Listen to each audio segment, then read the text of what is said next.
Так, менің бір обслуживание жасайтын объектімде осындай теплообменник пен тепловой узел. Осыны көбісі білмей түсінбей жатады. Қысқа әр нұсқа айта кетейін. Тепловой узел, теплообменник пен теплообменник дегеніміз не осы нәрсе. Бұл қалай жұмыс жасайды? Қысқа айтам. Центральный отоплениядан подача келіп тұр, я. И обраткасы. Мына жақтан обраткасы. Бұның ерекшелігі центральный судың отопленияның суы сіздің үйіңізге тікелей кірмейді. Через теплообменник мынаның ішінде мынау жылуды мына екінші үйдің ішіндегі екінші кругқа жылуды береді через теплообменник.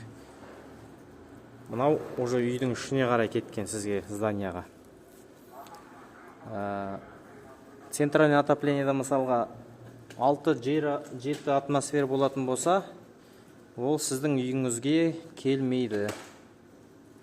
Сіздің үйіңізде міне екіге қойдым, қазір тағы да бірге дейін түсірім.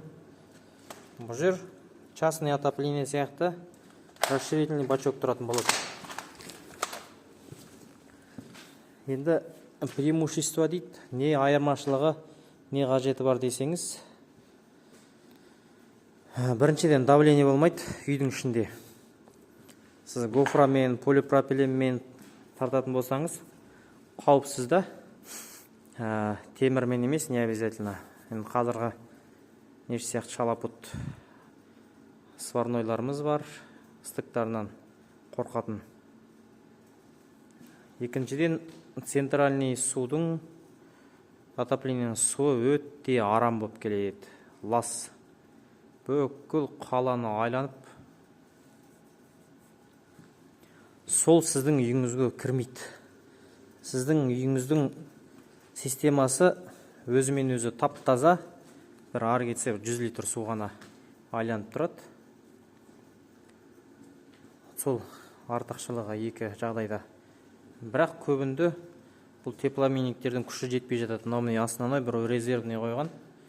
Бұны шпилькалар торчайттап ұзын болып тұр. Бері қарай ұзартып қосуға болады. Бірақ көбінде КПД дейді, коэффициент полезного действия, теплообменниктің жылуы жетпей жатады.